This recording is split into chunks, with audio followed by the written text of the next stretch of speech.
Donuts, coffee, tip. Donuts, coffee, tip, tip, tip, tip. Donuts, coffee, tip. Donuts, coffee, tip, tip, tip, tip. Donuts, coffee, tip. Donuts, coffee, tip, tip, tip, tip. Donuts, coffee, tip. Donuts, coffee, tip. Yay! That is so funny. Welcome to another episode of Donuts, Coffee, and Tech. I am your host, the Dannielle Jay, and we have one of my sheroes sitting on this freaking couch that I'm just so happy to have you here. I'm happy. Let me tell you something. I've been following you for a little while now, right? On some stalker type stuff, obviously. And I really love your voice on the internet, right? No, don't worry. Also, I have like lower thirds that I'll have them put on and all that good stuff. Okay. Because you're like, are you gonna ever say my name? Oh no, I don't care about that. No, but I've been following you on the internet for a while, right? Or on Instagram, I'll say for a while. Your voice, it's the way that you say things that really have me like, oh my God, this is like my person, because you're so straightforward, right? You cut straight to the chase. And you're talking about things that are really important that other people are, like, I guess, afraid to talk about, or they just don't know any better. I don't know. No, it's not that. It's that it's a lot easier to sell something when you don't talk about it. Mm-hmm. But my content style is really different. So, like, realistically, if you want to sell something that's like a higher ticket, you don't give away the cow, right? Which I also say not to do. Like, don't give away the cow. Yeah. But because I am more on the side of agency, where it's you come to me and I do the work for you. I teach you how to do it. I mean, if you want me to be like 100% for real, it's because, for one, I never understood how many watermelons Johnny had, and I still don't in math class. And for two, I can only talk in the way that makes sense to me. And for three, it's because my price point is not like a $16,000 offer. Like, otherwise, I would be talking very similar to the way other people are. And I know it's not like a very glamorous answer, but that's just what it is. Yeah. No, and again, this is an prime example of why I love following you on these internet streets. Oh, thank you. You do such a great job of that. And one of the things that you said more recently that I was just like, if this isn't plastered everywhere to anybody who's thinking about getting into content creation, that is, you have to be very clear. Like, everything has to be clear. If you're going to be selling anything, you have to be very clear so people understand why this is even important. Yeah. And yeah, no, I just think everything that you talk about is gold. So thank you so much. Thank you so much for taking the time out to be here. Well, I follow you because your edits crack me up, and I never know what you're doing, but I'm happy to watch it. I'm like, here she goes again. And then I have another one, the follow me video. I did it in Europe. Wait till you see that one. That's going to be crazy. I cannot wait. It's going to be great. So first things first, tell the people a little bit about what you actually offer, because at this point in time, there may be people in my community that don't know who you are. A lot of them already do, because I share a lot of your content in my channel. Thank you. So they know, like, all the tips and stuff that you give. I'm vouching for them all the time in that respect. But for those who don't know, can you please introduce yourself to my audience? I'll say my name for you, because nobody ever knows how to say it. It's Kaila Uli. But I'm a content strategist, but I didn't start as a content strategist. I started by being very broke and needing to run an e-commerce store and not knowing how to do it and wasting money on ads. This didn't work, that didn't work, buying people's courses and all this stuff. And it wasn't until I was like 28 where I actually figured out like how content actually works. Yeah. And I went through the whole thing of like, oh, this is pretty. Oh, pay for a photo shoot. Oh, this, oh, that, rent a house. I tried all of it and none of it works. And then it was when I started actually understanding, like, say something real or don't say anything at all. It's when my content completely changed. That's when my business had its first 6-figure month. And then I was still shy after that. I was like, all right, it works for this business, but maybe it doesn't work for everybody's business. So then I tried it again in my other businesses and it kept working. And then other people started asking, like, well, can you do it for me? And I was like, I don't know. Let me try. So then I started trying it in like tax companies and then science companies. And what I learned is that there is no mystery at all. It is just marketing and math, and that is all it is. And once you stop looking at it as like, does it work for everybody? Well, does marketing work for everybody? It does. It does. Social media works for everybody when you follow, like, what you put in is what you get out. That's right. That's it. That's junk in, junk out. Yeah. Yeah. I mean, that's one of the oldest adage when it comes to like anything. You eat junk, your life is gonna be a result of that junk. Same thing with content creation. If you're putting junk out there, what do you expect to get back? Yeah. I mean, the reason I became like a pre-diabete when I was 22 was because I ate too much sugar, which is why I don't eat sugar now. Junk in, junk out. There you go. That's it. That's it. So there's a really big thing happening right now, and I don't know if too many people are actually catching it, but we have a lot more content creators than we do consumers right now. What are your thoughts about that? It doesn't worry me too much just because like the average lifespan of people that try to create is like less than a year. So everybody tries it for a little bit, but then you burn out real quick because you're not seeing the results that you want. Yeah. So I see it more as like a thing that is just part of social media. Yeah. We're part of the pendulum, right? Yeah, so it's like we're in the middle of that pendulum swing, so we're going to see that. I will say, though, those $2 checks got people acting real funny. They getting that little $2 check from Meta, and they like, hey, I'm a full-time, I have a course to teach you how to make 6 figures on. It's like, what? I got paid $4 from Meta last month. Yeah, I got $24. Wow. And I was like, that was a good month. Wow, you posted a lot of carousels, huh? It was carousels, and I have a couple of folks that subscribe to my page, and I'm like, oh, that's cool. Yeah. Well, that's also because my lives are only available for replay if you're a subscriber. Oh, nice. So, yeah, I'm sure. No, they only give me carousels money. My Reels gets nothing. Yeah. So, and I'm like, when did that switch over? I mean, different people get, I've seen many types of bonuses on many types of pages. Yeah, yeah. But for me, I only get carousels. And but can you imagine, though, like, if you were running your business, if you were actually, this is something I talk about a lot. It's like, you think you're after views because you think that's going to make you money. And if I was actually out here banking on views money, I would have made an entire $4.60 last month. Instead, the business pays for me and my bills and my sister and the cars and my entire team of people. It does really, really well because I don't, like, I'm not waiting for Daddy TikTok and Daddy Reels to, like, give me a little $4 check. Like, this is why I tell everybody, like, you have to sell your own thing. Even if it's a $29 digital download that you just have available while you're figuring out what you can actually offer people. Because make your offer better and better. You want to be the best of the best. But you can still help sell something, do something while you're figuring out what it is that you want to When you put all your eggs in a bunch like that, that's a dangerous game to play, even in business. It's like, if you have one business and that business is hit hard by anything that's happening in the economy, you're shit out of luck. And then when you're trying to piece your life back together and start something else, it's going to be harder because you didn't diversify earlier, you know? So I think you make a really, really strong point of, like, don't wait on the TikToks or the Reels or Meta or whoever for the little pennies that they're giving you on the dollar. Instead, go out and make, your own wave or put, a product out or offer a service, right? And I think that's where a lot of folks kind of get hung up because they don't think that they're ready for that because they haven't seen the success from Reels or TikTok or whatever. I think so too, but for me, it's like, okay, so I lost my first business to a cyber attack. My first big girl business, the first one that I grew through contact. Was it the sunglasses? Yeah, I got nuked out of existence, and it was almost like overnight. Jesus. So when that happened, I was okay because I could fall back on the skills that I had learned making content, which is how I was able to test it again in other e-commerce stores so quickly because I was like, you still know what to do, so get back on your feet. Yeah. But my thing is, like, you know something better than I know it. It might be that you know how to do nails. You might be the queen of, like, knowing how to restore hair. Yeah. Maybe you have, like, sewing tips and tricks. Maybe there's something you can do. And if you're not going to be the one to sell that online, someone else will. Somebody's definitely selling, and they're already selling it. Yeah, they already are. I mean, what do they say? There's somebody, like, uglier and stupider that's selling something for more than you are because they have the balls to do it. They have the balls. You gotta get some audacity in you. Oh, yeah. Yes. If you don't have enough audacity. But okay, so I think we're around the same age. I'm guessing this, right? Maybe. I'm late 30s. Oh, me too. Okay, yeah, there we go. There we go. Bet. You look really young. So Do I really? Girl, say it to the camera.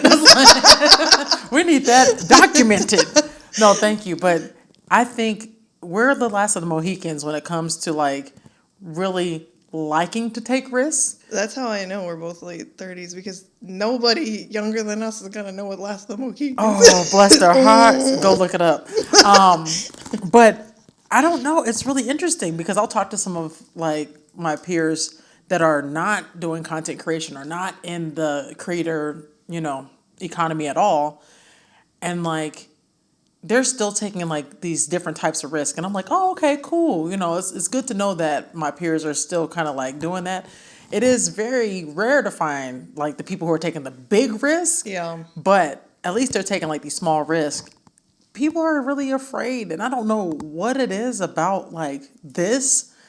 I feel like this has no real stake in it. You know what I mean? Like turning on a camera.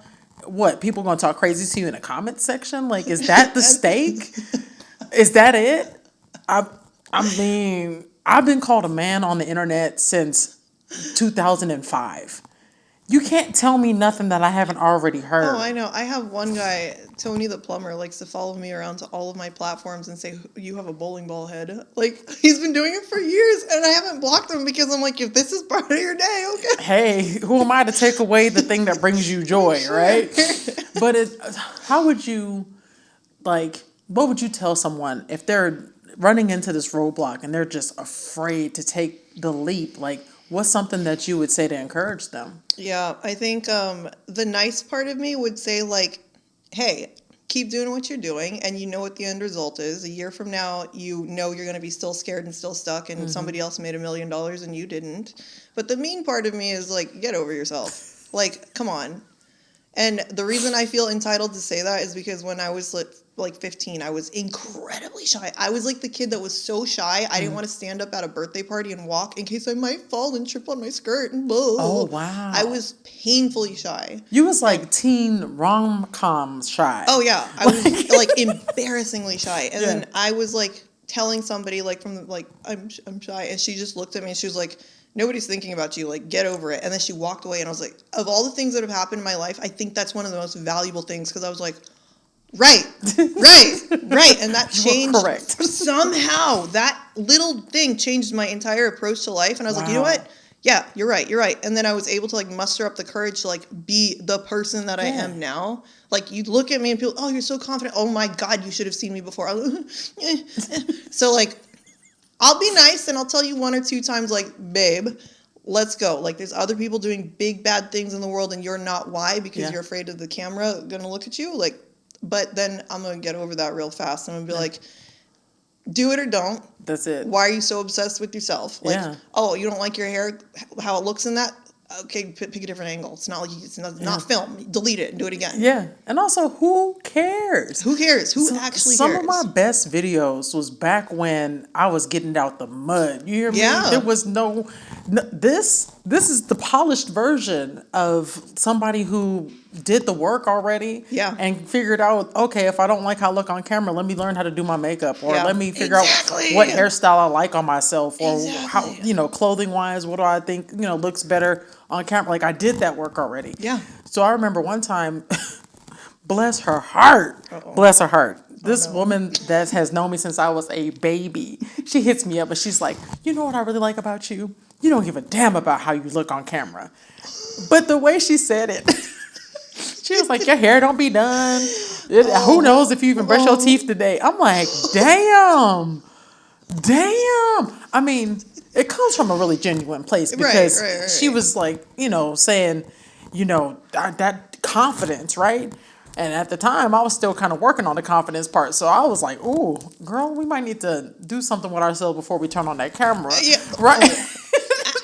But imagine if I let that stop me, right? And that was back in like 2000 and, I don't know, 12 or 13. Yeah. That would have been just asinine. Can I speak English? Asinine, right?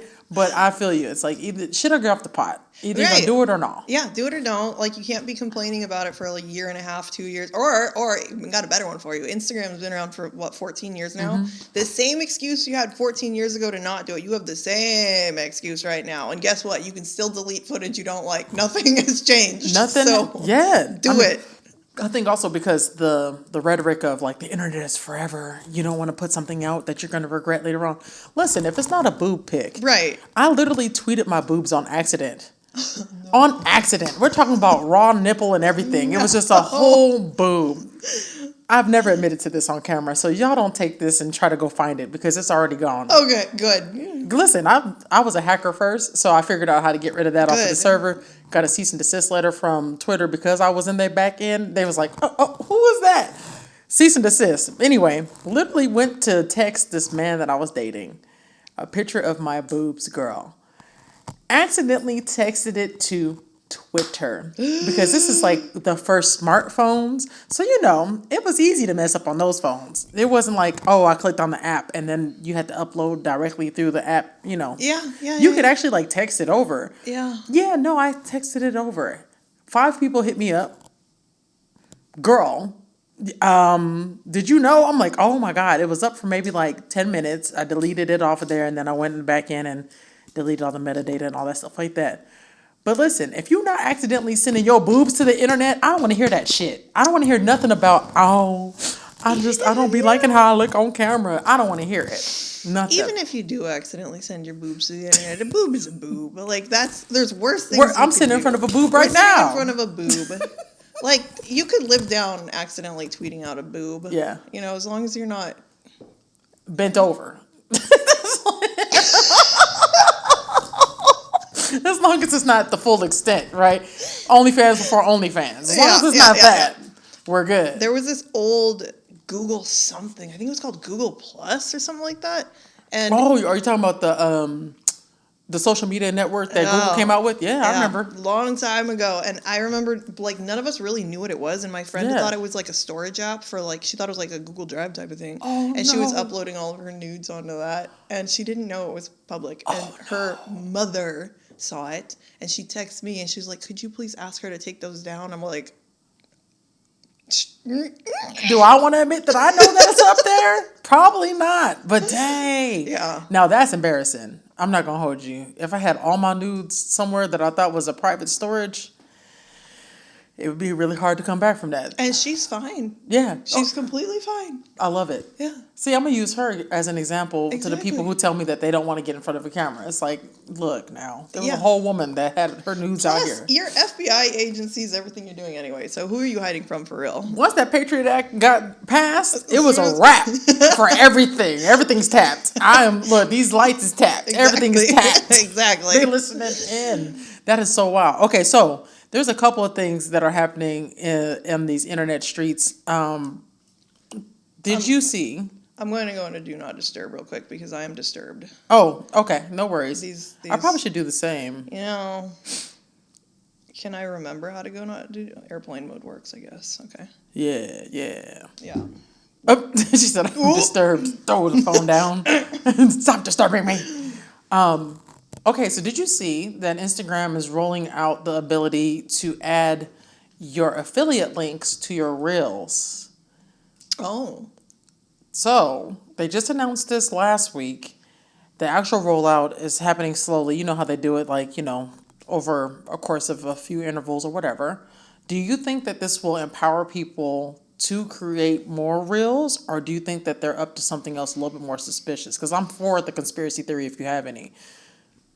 So, I don't think there's much of a conspiracy going on. I think probably they just want people to shop more. Like, nothing too crazy. Dang. But this reminds me of like when verification came out. So this guy on Twitter that he basically does nothing but reads the Instagram code all day long, and he found that before it came out, and he was like, guys, they're going to start doing paid verification on Instagram soon. And everybody was like, no, they're not. I don't believe you. And sure enough, they did, like 2 months later. Of course. So now that I know about this, I'm going to go find his Twitter if I can remember what it is. I hate when that happens, when it's like, you were so relevant in my timeline at one point that I was watching what you were doing. Now that I need you. Where are you? Where are you? Yeah. Pop up. Hey, the guy that actually does Instagram code. I know. I don't have any conspiracy ideas around it, but I think it makes sense just that everything is becoming more and more shoppable, and they want it. I mean, it was so successful with TikTok. And what took you all so long? Because this link in bio situation has been just atrocious for a very long time. And the fact that the link looks so wonky on the screen and like you have to do so much to make it not look crazy, you know? Like, I don't want it to look like a commercial, because even commercials don't want to look like commercials anymore. Yeah. So why haven't y'all already integrated this in a way so that people can like use this because that's how you're getting the advertisement dollars anyway. Yeah. Keeping eyeballs on the page, you know? So I don't know. Instagram's an interesting thing.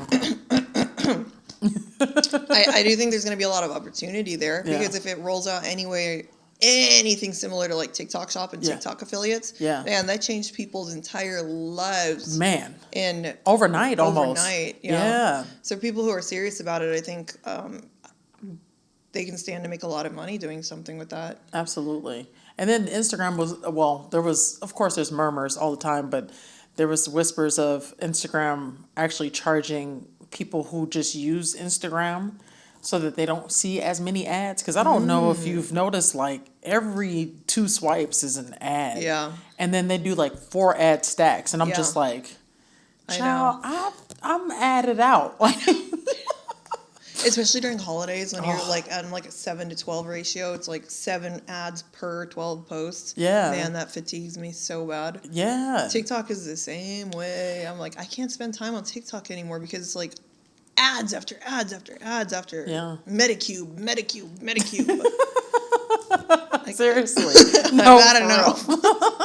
I feel that. I think UGC is a really great way for people to make money, for these companies to get like good content so that it doesn't feel so like cringe, right? Yeah.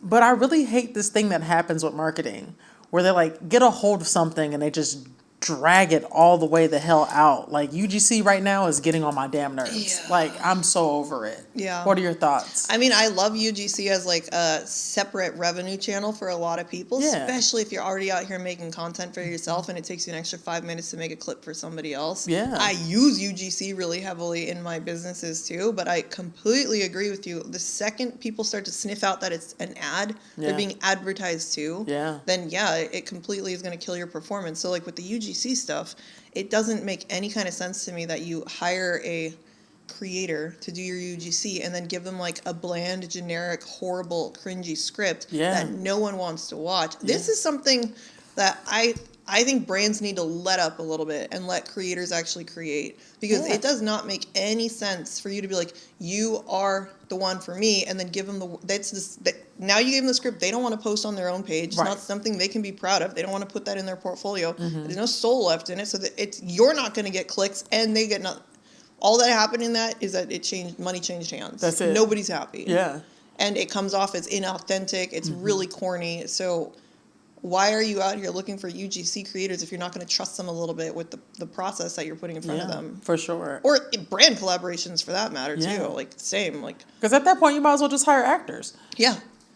And like I am a marketer at the end of the day, just a marketer. Yeah. And marketing annoys me because the whole point is to squeeze the best results out of something. But old school marketing and like social media marketing are not the same thing. That's right. Like somebody will give you a like technically correct script for social media, and sure, it hits all the boxes and includes a CTA, woo. And I can look at that. I'm telling you, it's going to get 100 views. Yeah. Even if you put that on a page with somebody who has 10 million followers, it's going to get 1,000 views because it's so bad. And they're like, no, but this is for brand guidelines, hits all the boxes. And I'm like, that's not. You have to consider that with an ad, I am paying you to make sure that this does not get moved out of somebody's eyeballs. That's right. With a billboard, you're in traffic. You can't move. Like with regular paid ads, there's no ability to select. When I get to choose, that changes the whole game. You have to make content I want to choose, not content that I'm sitting there like, is it 5 seconds? I can skip, you know? So that's my big beef with marketers in general. Like, are they moving furniture or is the thunder, earthquake? It is LA. I know nothing moved though. It just was the sound, and we don't get thunderstorms, so that was kind of weird. Okay. But that's my big beef with marketers is like, why are you complaining that social media doesn't work for you? You're not hitting KPIs, but then you're acting like it's a paid channel and it's not. Do you remember? Okay, so 2 things. Do you remember back in the day when nobody understood digital marketing, like at all? It wasn't even a word yet. Like digital marketing wasn't even like a fully thought out, comprehensive thing. So when companies would ask for KPIs, you really couldn't deliver anything. So you just had to like deliver them on this hope of like, no, people are seeing it. It's just a great thing. Like I feel like that was early on in the digital marketing game where it was really hard to like lock in KPI because we didn't have as many tools like they do now with like you can really pull data on anything now. Before it was like you had to go through these third parties who just Oh, literally yeah. sat in code and figured out like, oh, okay, well, because of this heat map, we see that X amount of people might have saw it at this time or whatever, right? Now, I think because there's so much access to all these numbers and these touch points, that people really do think like, hey, we can formulate this so that it can work like the ad does on the side of the road or the billboard or whatever. And that's where it gets real Muddy. funky, real muddy, because it's like, fam, you're trying to take these traditional marketing principles and add it to something that has a completely different set of rules. The rules that you have played by over here worked over here because it was over here. Because it was over here. Yes. That's like comparing basketball to football. Yeah. They're both sports, but they don't have like the same thing going on at all. The only thing that they have in common is that it takes more than one player to play, and then there's the objective of scoring. Yeah. That's it. Yeah. Yeah. It's insane. So I don't know. That it gets kind of tricky because I've been doing digital marketing for a long time too. I started off doing like hacking and like building websites and stuff. So I was doing like back end coding, and then I got into full stack development. And at that point I was like, oh, well, I like marketing. Marketing's kind of cool, selling stuff and doing it in a way that's actually more organic to, the brand and all this other good stuff or whatever. And I was at the beginning of this digital marketing situation, and it was like really hard to pitch people and tell them like, hey, y'all, this is the wave. This is where it's going. Yeah. Because they're like, yeah, right. Do you know when I put a newspaper ad out, I get so many people to come do the thing. When I print a flyer, when my flyer goes out into the streets with my street team, do you know how many people I get to walk through the door? And it's like, okay, fam. All right. You got that. But yeah, I don't know. In your experience in being in marketing, what has been some of the biggest changes that you've seen in the last even like 5 years? Because I know with AI and everything, it's been, leap here, leap there. Well, first of all, I missed a lot of that. I started out really stupid. Like for my early 20s, I was just trying to build my own business in all of the horrible ways that you would try to build businesses. Like, let me make soap, let me make candles, let me make this, let me make that. So I didn't figure it out for a long time. I missed a lot of that. Yeah. And then by the time I did this kind of in backwards world. So like I figured out how content worked for my business, then went and got my bachelor's in marketing. So then by the time I came out of that, I had the business plus the marketing behind me, and I was able to like fine tune things. And you was looking at some of your professors like, what are you talking about? Yeah. Because I was out here doing it, and that is not how that worked. Yeah. So, I mean, literally in marketing, I remember we had to take like a social media class, and I was like, I already know, but hit me, let's see. And like, make a hashtag. And I was like, you know what, goodbye. Like, put the headphones in. So I had already figured it out at that point, and then a lot of what I got from it like made no sense at all. So I missed the earlier wave of like the digital marketing stuff, but by the time I got into it, with the experiences that I had, it just felt so simple. Because keep in mind, I had spent all those 6 years trying to figure it out. Yeah. And so the biggest thing that I've seen like change is probably not, I mean, I don't have all the years of the marketing behind me. I have the more recent ones. Yeah. But the biggest thing that I've seen change is that, like, hey, it's like people want to choose. Like, they want to choose. Yeah. They want to select if this is for them or not. This is this is a TV station where we're choosing stay or go. Yeah. And, yeah. Everything became choose your own adventure. Oh, yeah. And I think it's really interesting that social media was kind of like the catalyst for that. But you see it in everything. Yeah. It's like, even to your point of the example of the TV station, right?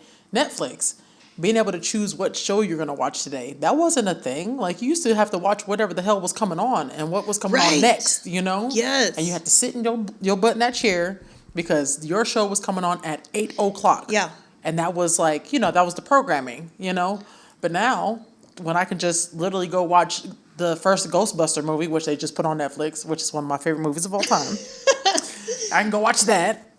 Then I can go watch Arrested Development. Then I can go watch some cartoon. Arrested Development. Oh, it's so funny. So stupid. I literally didn't know who killed Lucille 2 this whole time. I literally been watching it over and over again, like 100 times over. And I was like, who actually killed Lucille too? I'm so confused. And then I finally just sat still and watched the last season so I could figure it out. Yeah. And I was like, oh, okay. Got it. We're good. No spoilers. I know it's like 20 years old, but no, it's so good. I love walking around to people and saying like, "There's always money in the banana stand." And you either get it or you don't. I'm not explaining it. There's always money in the banana stand is a perfect quote. Perfect quote. They said that so much in that show too. Like when I went back and watched it again, I was like, "There's always money in the banana stand." Yeah, it's so crazy. Okay, but you said something that jogged the wheels in my brain about consistency. So this is something that I'm going to start like kicking people in the head over. Oh, yes. Because everybody on the internet loves to talk about consistency, and it's been misinterpreted to be post every day, post 3 times a day. Yes. When I will not say which platform said this, but I will tell you what the platforms have said to us about what that actually means. They see your channel as a very serious place where it is your TV station. Yes. Your page on whichever platform is your TV station. And there are marginal boosts included in people who are consistent, but that does not mean consistently posting every day, 3 times a day, 10 times a day, or whatever. It means that if you're showing up on a certain day of the week, like let's say you can only commit to one Monday, Wednesday, and Friday, then make it every Monday, Wednesday, and Friday. Right. That's consistent. Right. They actually have communicated to us that like, hey, if you can only post 1 time a week, pick a time and make it the same time. Every week. Yeah. And this is kind of crazy to me because, like, obviously that's not how social media works. Right. But somebody heard consistency and then somebody ran with it. And now it's the whole... Did you know that with the introduction of trial reels, everybody's reach decreased about 35%? Yeah. Because people took one piece, consistency, and they turned that into, okay, now I'm going to consistently shitpost. Like, nobody said you had to do that. Consistent is not what that means. So everybody's reached, and now everyone's complaining that you can't post your duplicate trials. And it's like, well, what did you think was going to happen? The platforms got flooded with nonsense. You posted 30 times with a different text hook, and so did everybody else and their mom and their cousin. Yep. And then you guys complain that your reach is being reduced and that nobody sees your content. It's like, all right, 10 million people are posting 30 times and it's the same garbage.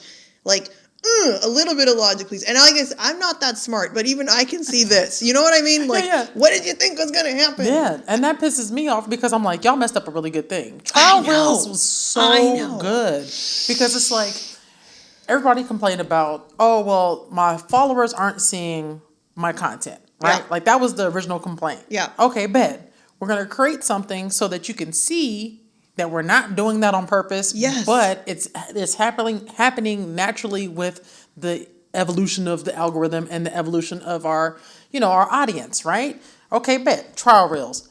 This only goes out to the people that do not follow you, who have never been exposed to you. Use this so that you can put a piece of content out there and see if your content's even good enough to go in front of people that aren't following you. And what do people do? Shit content. Yeah.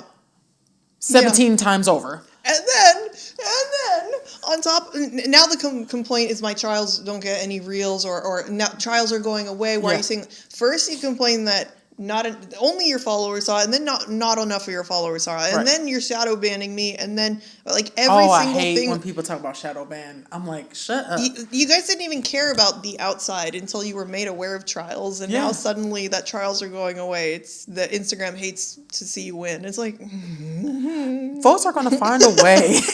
They're gonna find a way to make it about this entity does not want you to win. Do you know what one of my first ever episodes of Donuts, Coffee, and Tech, this is like way back almost 10 years ago, I made an episode that defined what the hell algorithm actually is, what it means, and why it's important to know that when you talk about, oh, well, the algorithm hates to da-da-da-da-da-da.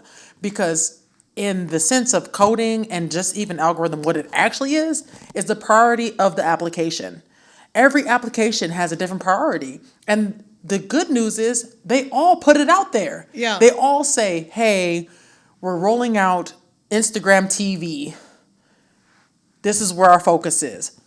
So that's them telling you, hey, this is our priority. This is the part of the application that we really want more data on. Yeah. Create more of this because we want to see what's going on with this, right? The same way when they rolled out video on Instagram. When video on Instagram first hit the scenes, they announced it. It's like, hey y'all, we're really excited to announce we're gonna start doing video on here because we want to keep up with the competitive nature of social media. If you didn't make videos on Instagram, that's on you. Yeah. When they rolled out carousels, literally the rollout was, hey y'all, you're gonna be able to put 20 pictures in a carousel, put that thing out there, and then that was the priority. But it's like algorithm has been used synonymously with op. Like it's like my top op is over here, don't want me to win. It's like, no, fam, you don't want you to win because you're not listening. Or you listening so that you can react and not listening to understand what the hell. I mean, how much more clear does one have to be when the CEO had to get on the damn application himself?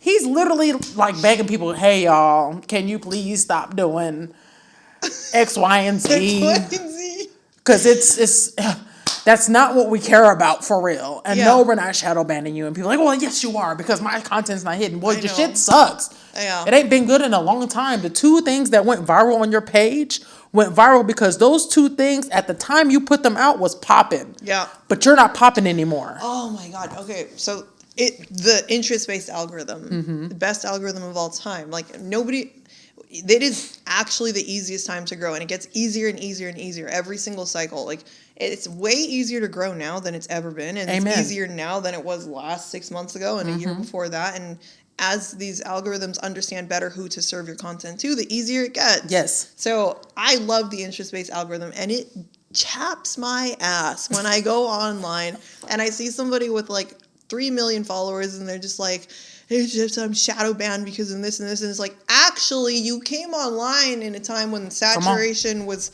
like, there was not a lot of creators. Talk about it. You were one of the first, and now your content is just not good. It didn't cut it. You didn't study retention. You didn't study your skip rate. You didn't study your analytics. You're not using anything that's any kind of trending. Now it's a diary to yourself. Yeah. And you're wondering why you only get, I mean. That's a word. It's a diary to yourself. You're trash. No, you're absolutely, I mean, that's the nail on the head. Because a lot of people who got all of that steam at first, right?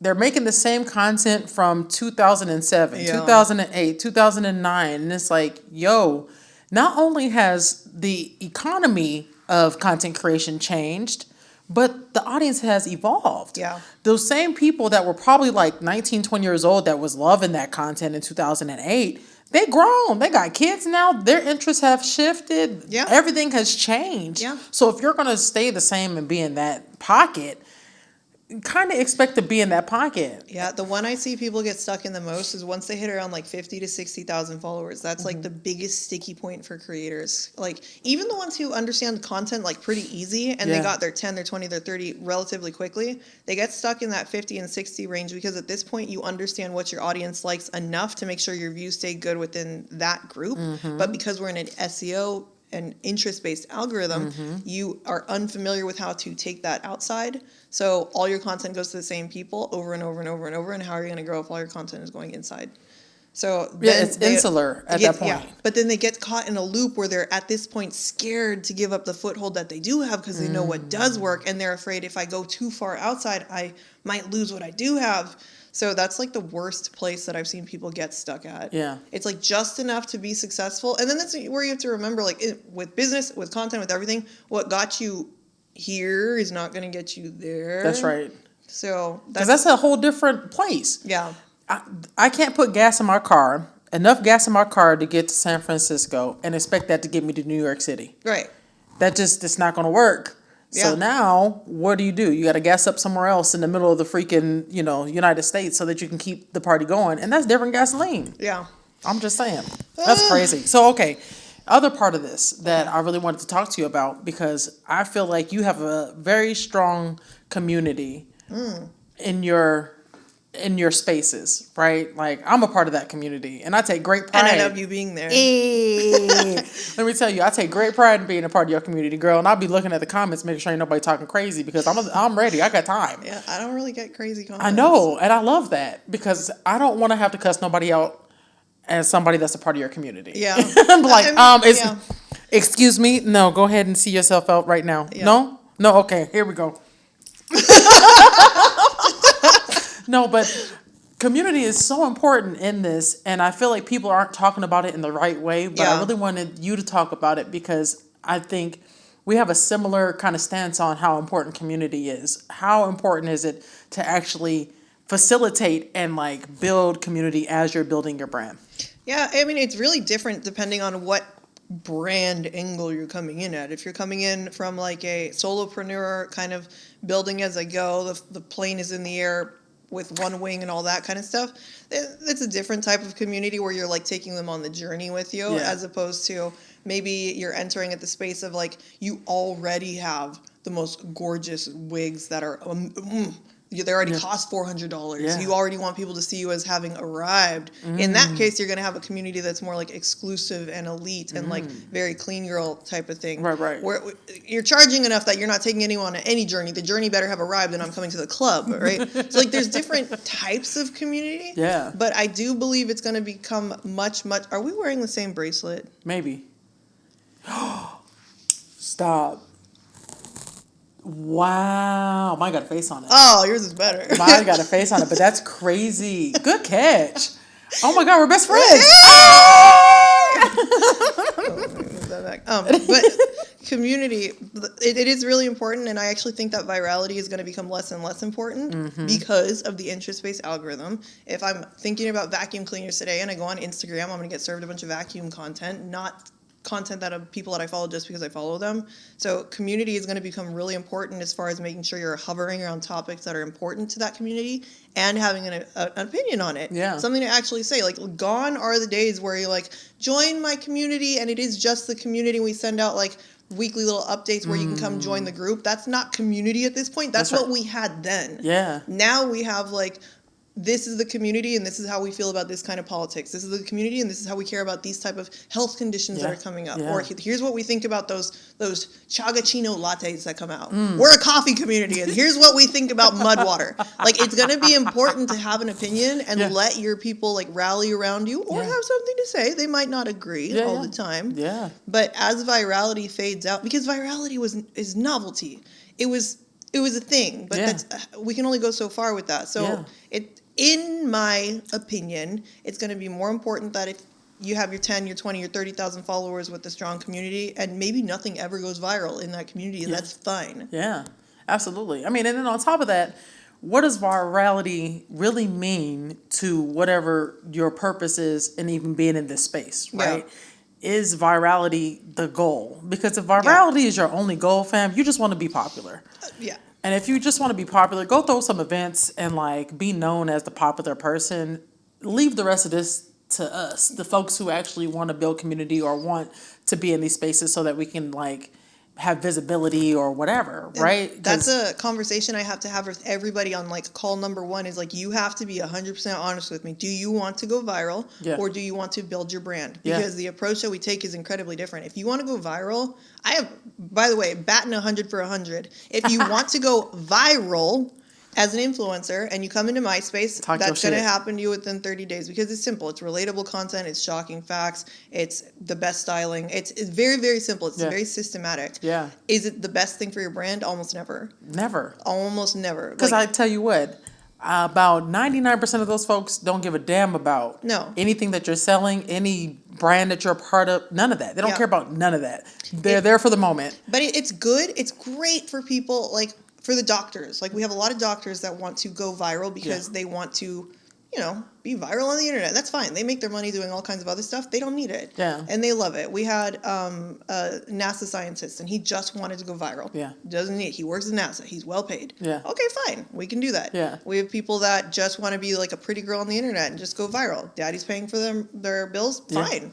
No problem. But if you're expecting that to turn into money and community, it's not.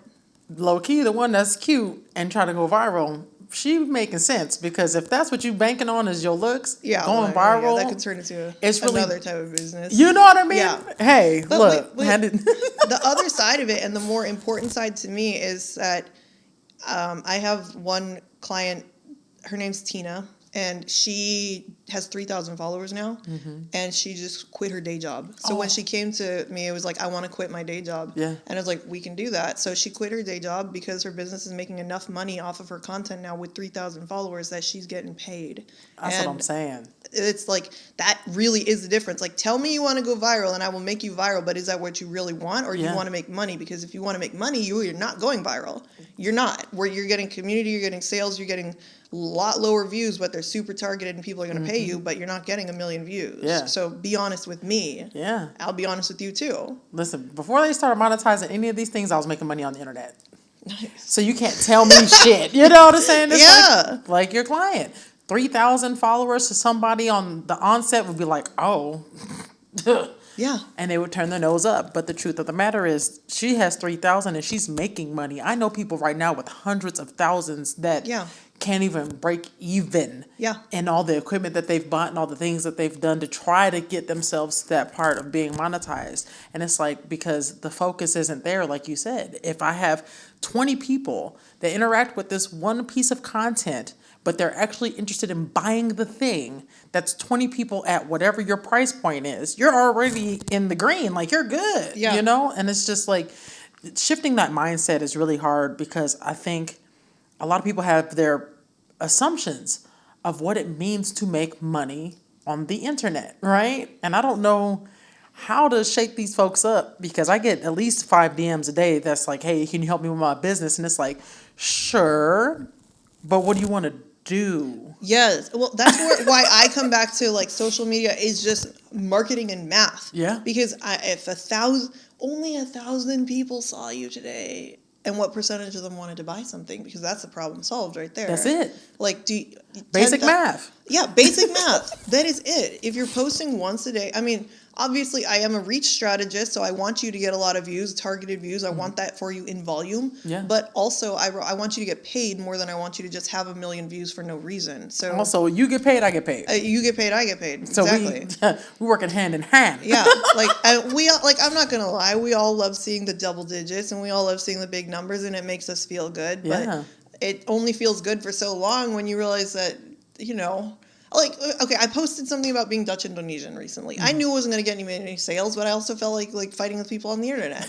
It got a couple million views and it got me exactly $0 in sales. Yeah. You know, like, every once in a while I'll post something just for the absolute fuck of it to, like, show that I actually know what I'm talking about. I think it's important. I love when you talk your shit, by the way. I feel like I owe that. If I'm going to ask for people's money, like, hey, trust me, I better show every once in a while that I know what I'm talking about. So I like to do, like, my exposés and stuff. And then the last one was so trending that it was, like, trending in other countries, and I got invited onto, like, the Tamron Hall show, and, like, $0. No dollars. Yeah. $0.00 out of all of it. You got paid in exposure, as they say in LA. Oh no, there was no, exactly. Not a dime in any capacity. Yeah. And it's I use that as case studies now for people, like, this looks great, right? You like that? Guess how much that made me? That. Yeah. As opposed to this one over here, and I'll show them the revenues attached to the ones that are, like, a little 10,000 or a little 12,000, and people's minds are blown. Yeah. Like, the fact that this is how content works. I thought all you need is to go, like, going viral will keep you broke. Going viral you will be working in your day job if you keep trying to go viral all the time. Going viral will keep you broke. Oh, yeah. That's what I'm going to name this episode. Yeah. Oh, I like that. That's going to get them to watch for a show. What do you mean going viral will keep me broke? Going viral will keep you broke. That's it. No, I mean, it's such a real thing, too. Like, I don't know. I think because people still don't understand money for real. I don't know. Like, it's like Monopoly money or something. They're like, oh, yeah, no, if I go viral, that equals dollars. And it's like, no, 1 million views does not equal $1 million. Oh, I think what it is just the kind of, like, changing nature of social media is influencers used to mean, like, money because they looked like they had money and, like, well, somebody must be paying them. Is it the platforms? Is it the brand deals? Is it somebody's paying them? They really didn't understand where the money is coming from. True. So I think a lot of this is just, I don't know, and it must be views. and we're now having, I mean, a lot of people have already had this conversation. A great deal of people already understand this, but there's a great deal of people who don't. That's right. So yeah, they're learning. Yeah. And, you know, there's nice people on the internet that'll tell them, and then there's you and me who will just kind Cuss of them be out. like, that's not how that works. Get off my line. Stop wasting my time. I got videos to make. No. The answer is blocked.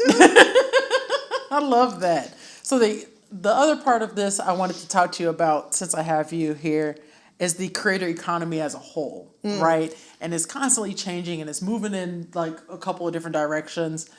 Do you think that we're fucked in the creator economy, or is it that we're in the middle of that pendulum swing like we were talking about before, where it's like we don't quite understand where it's going? Fucked in what way? So, like, is there enough money in the creator economy that we can keep this gig economy alive, right? It feels like, at least I'll say it from my end, just looking at how people are creating content now, and just like this kind of like people are making like really easy content, right? Like I love a big production, as you can see. I have 17 cameras in this thing. We are here, right? We have arrived. But now it feels like there's a lot of people that are creating content.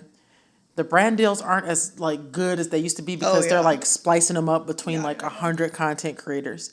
We talked about UGC and how people are going in and making content that's not good for brands, or if they are making it where it's good, now people are not watching it because they've been triggered off on like what UGC is.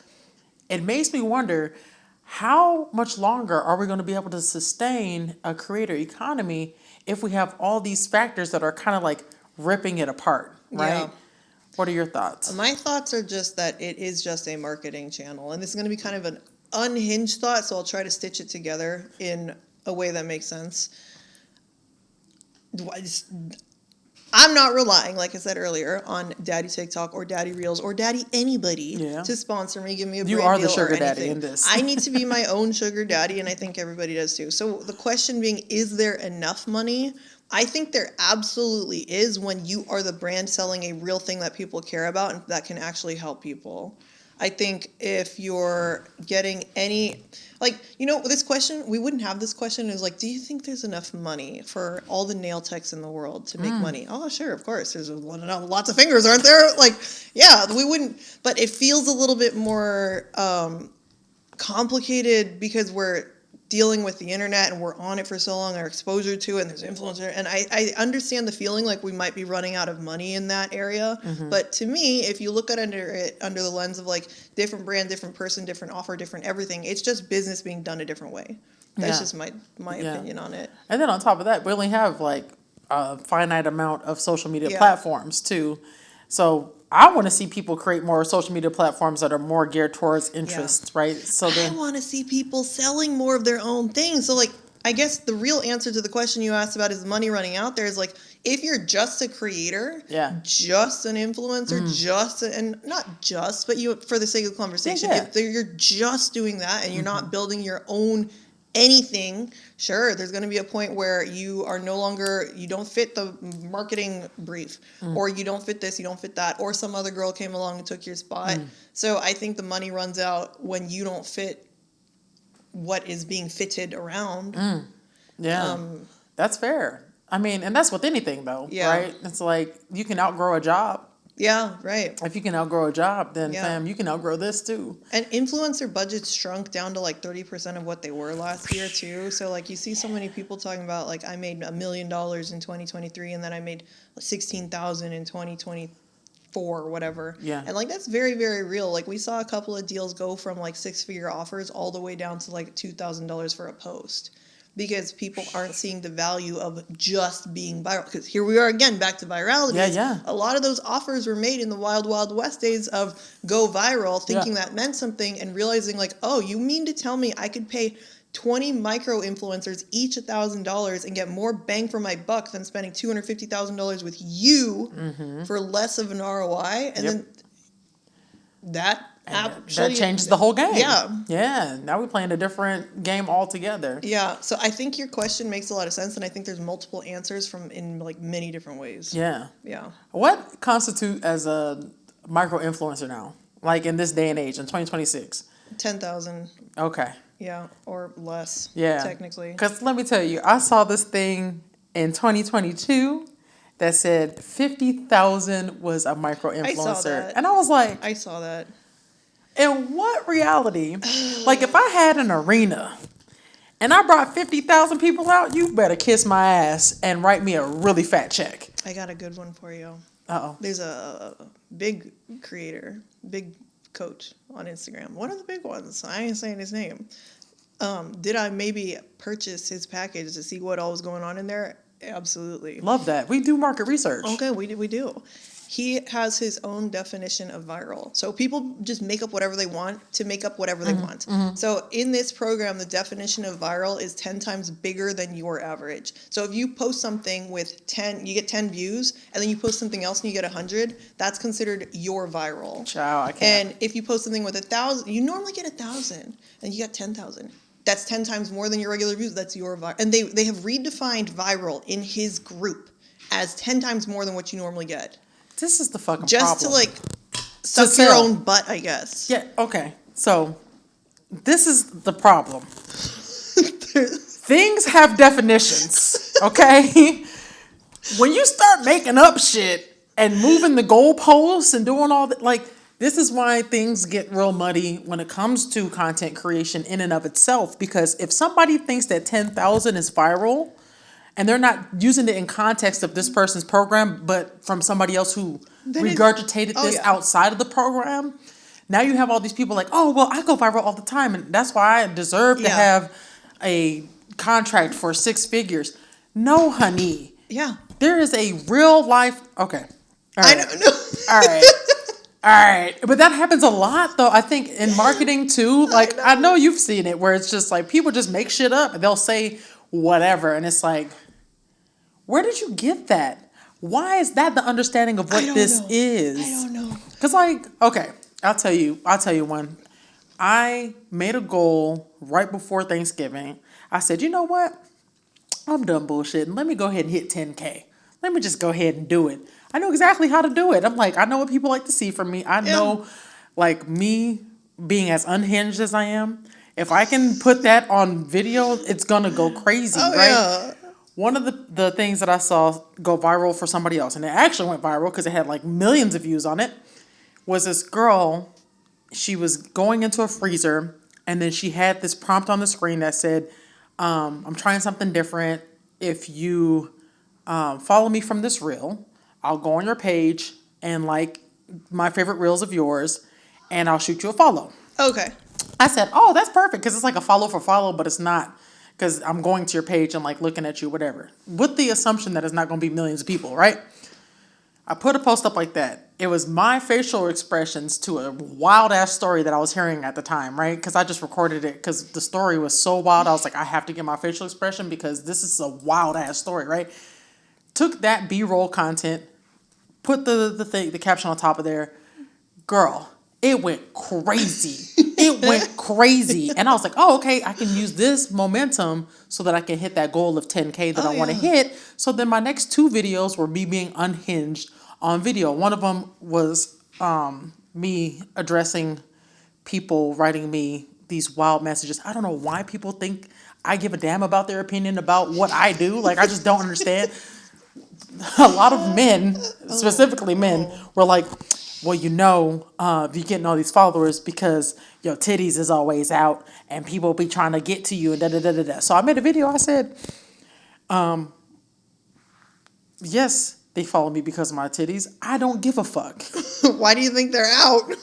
And also, I have titties. So what? Like, that's what happens when you have a big chest. Like, yeah, I mean, if you got them, weaponize them. I'm just saying, if I don't exploit me, who will? Oh, exactly. They gonna get paid off of it, or am I gonna get paid off of it? Also, they're looking at them anyway. Regardless of what I'm wearing, this I'm going to get comments about Covered it. from head to toe. From Somebody's head going to to say toe. something. I literally said that on a live the other day. I said if I was in full hijab, Yeah. it wouldn't fucking matter. Somebody's going to find a way to sexualize me. It They doesn't do. matter, right? So I end up putting these 3 pieces of content out, and I hit that 10K in like 3 days, right? And I was like, cool. All right, we know what the fuck to do. Yeah. Somebody hit me up and was like, well, 10K ain't even that much for real. I go to their page, they got like 200 followers. If you don't leave me the fuck alone. Also, in what reality is 10,000 people not a lot of people? That's a lot of people. It's always the people with the scripture in their bio Oh. and a meme as their profile image that have the most to say. And I'm like, you know what? That scripture in the bio, those are the ones. I always know the mean, I don't trust them. Even though I don't get a lot of mean comments, when I do, I always know there's going to be a tulip or a flower and a scripture. Some type of flower. Something. And it's probably going to say like proud grandma of 6 or something, or mom of 4 Mom boys. of 3. Right. Yeah, like, yeah. Oh my God. It's the worst. Why are they always the same? This has been making me mad for years, in case you can't tell. Like, how are you guys so predictable? At least give me something a little bit, Throw me a little, nope, all the same. A little razzle dazzle. Give me bit. something. No, it's gonna be the carbon copy of the same type of person every time. And it's gonna be a private profile. Yeah. Or I'm not gonna have any posts for real, and I only post on my stories. And Or they'll have the one post like this. Oh my God, girl. The accuracy is crazy. Where they took the picture like this. Oh yeah, like that's the one. I'm gonna put that on my Facebook. That's a great picture. That's a great angle of me. You got to see all my chins. All 17 of them. Oh my God, no! I'm glad we're all just living the same life, though. Honestly. No, seriously, it's all the same experience. Just about perspective, really. Yeah. And I think I'm really, really grateful for folks like you, because there are moments where I was like, I don't know if I need to be doing this anymore, because I'm kind of like outdated, right? I feel like a dinosaur a little bit, only because, well, not the multiple blinks. What are we talking about right now? Okay. Confession time. Okay. Because I've been on social media since its inception, and I feel like I've already been popular online and in real life, right? There was a point, like a little bit after the 10K, actually, I was just like, do I even want to do this anymore? Because I don't know that what I have to offer is good enough. And I don't think I'm going to get any more than 10,000 followers, because I think I got that off of just like these couple of videos where I look cute, And that's always a concern for me. And it's so stupid. It is so dumb. It is the dumbest thing, and I hate saying it out loud. At one point in my life, I was like, man, it don't matter about none of my skills. Nobody's looking at what I'm doing. They're just looking at how I look, right? So then I would hide myself and try to hide behind a logo, or try to hide behind a brand, and hide behind, all the things. And one of my mentors came and was like, if you don't stop fucking playing with me and be the front person for your thing, like, what are you talking about? So do you feel like you kind of hit your, like, I've had it all moment, kind of? Like you've already, you did all the things to do, and you just kind of, Kind of. I feel like I did it all at a different time. So it's almost like that person that was really good at a sport in high school. Yeah. And they peaked in high school, know? And they talk about the good old days. I felt like I was turning into that. And I was like, fuck, I don't want to be the person on the internet that talks about the good old days. I do kind of understand that, but I really like money. So, like, I definitely think I've peaked as far as, like, okay, I was skinny and I was blonde and I was modeling. And, like, I have had the thought, like, you're a little bit old to be posting on the internet like this. Maybe you should calm down. And then I'm like, but then if I do that, who's going to pay me? Because I just really, I've separated from the idea that, like, I'm here to be the youngest, the prettiest, the skinniest, the anythingest. And instead, I'm just going to be the one that somebody's paying the me. richest. I mean... Somebody put that in my 2026 calendar, please. Thank you. Yeah. But, like, I really did have to separate from... Because there was a time where I was posting under the, like, this is me and this is how people see me, like, being perceived and all this stuff. And this is really going to sound stupid and cliche, but when I flipped it into my head as, like, this is a marketing channel, and this is where the business lives, and this is where I show up to make sure that I'm getting paid. Yeah. And if you don't do that, there's 12 people that ain't getting checks this month. Then that really kind of was like, no, this is posting. And you can also have a stupid page where you're doing stupid things. I have lots of stupid pages. Like, I have so many My burners. burner it's not- pages, I have yeah. so many burners. But the main page is the business page, and if that one I don't take that as seriously as I take a heart attack, then people don't get paid, including me. And I like to be paid. I like everything I'm wearing 99 cents or less. Yes, but I still like to get paid regardless. We have a certain lifestyle, honey. We got to be able to go get our coffee, do our nails. Yeah, exactly. We live in California. I like to look at it in the bank. Oh, I love that. Yeah. It's a good game. I know. And just looking at it, hey, Yeah. how you doing? My whole family thinks I'm like homeless. Oh, I love that. Yeah, I know. I love that.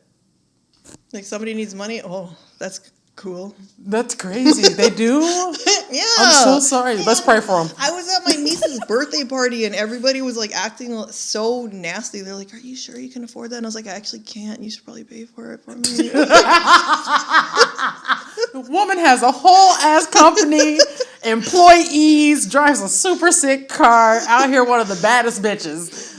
No, you should go ahead and pay. You know what? You're right. It's all right. Do you want to pay my electrical bill? Yeah. I'm struggling.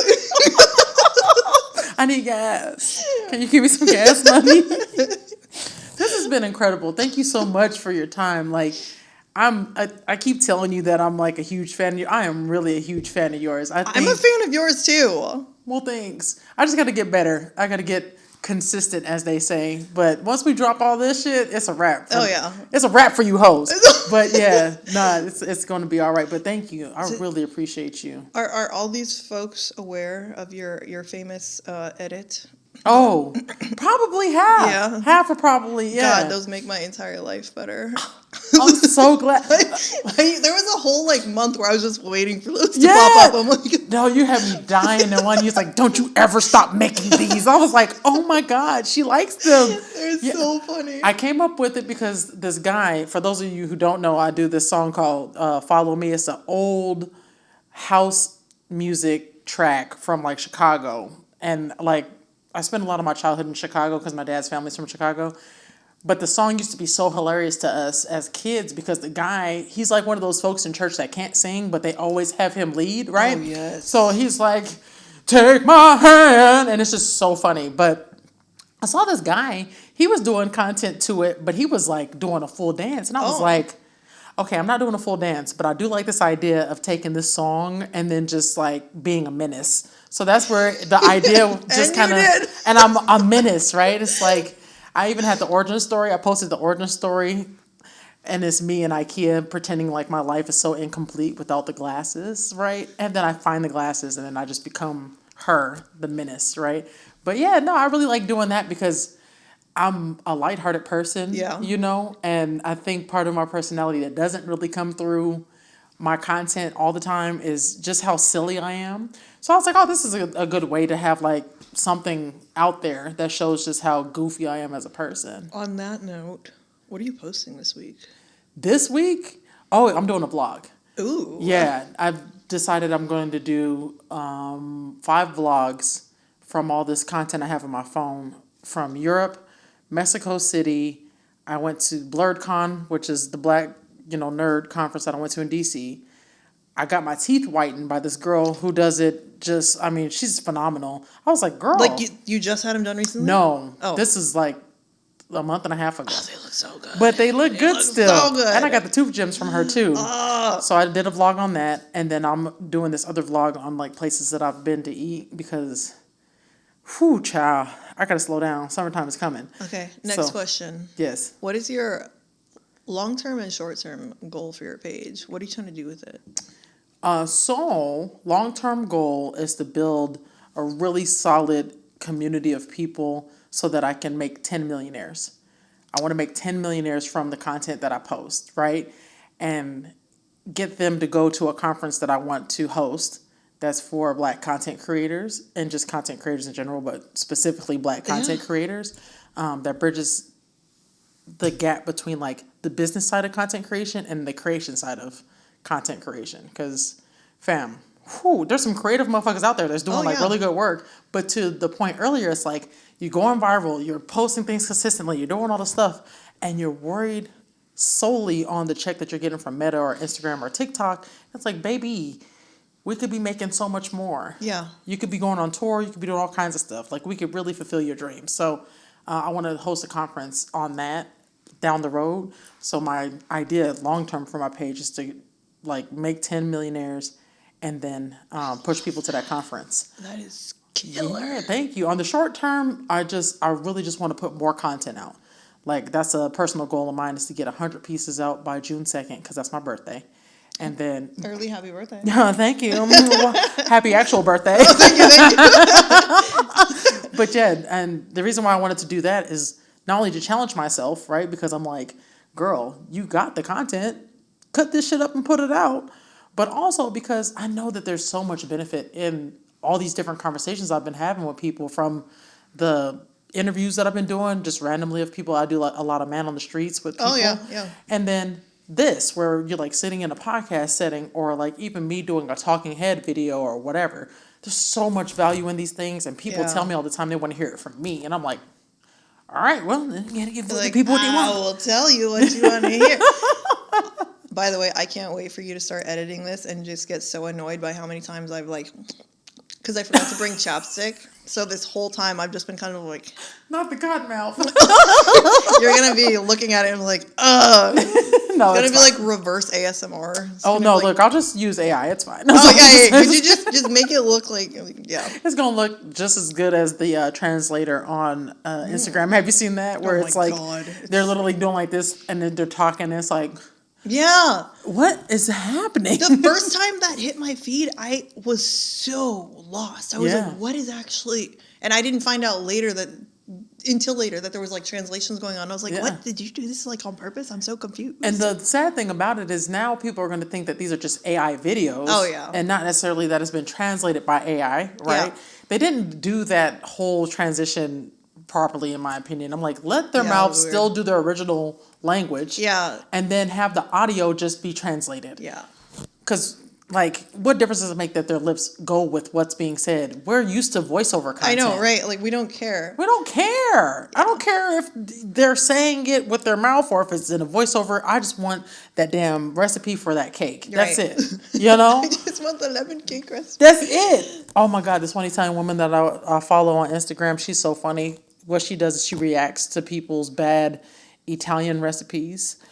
And then she's super dramatic because she's Italian. So she'll go out in her yard and fall out and roll over and do this whole my thing. God. And then she'll go make it in the kitchen. And it's like the most chef's kiss way of making reaction videos, in my opinion, because it's so over the top and it's so funny. But then it's also like, damn, she's making the real thing and that shit look good. That's smart. I'm using her recipe. I will never use that other lady's recipe. That was horrible. That reminds me of the Everybody's So Creative. Oh my God, I love her so love much. those so My brother hits me with that every so often. He'll be like, everybody's so creative. I'm like, oh my God. I love that so much. But yeah, thank you so much. Oh, let the people know where they can find you so that they can follow you on all your platforms. And Instagram Yeah. is at Kaila Uli. It's the same thing on TikTok, but I don't post on TikTok anymore. I have personal beef with TikTok. Do you use Awesome. TikTok? Not really. I Okay. hit the 6,000 follower mark and I was like, oh, okay. Yeah, I hit 220,000 followers and then realized it was a trash can place for trash can leads that doesn't do anything other than, unless you want to be an affiliate, don't follow me on TikTok. Follow me on Instagram. It's at Kaila Uli. It's There we go. probably, yeah. There we go. Super dope. Well, Yeah. thank you. When I, cut it up and do all that stuff like that, I'll make sure I'll Yeah. collab with you, and that way you can have some more fun content on your page. Absolute nonsensory today. Thank you. Subscribe. Oh.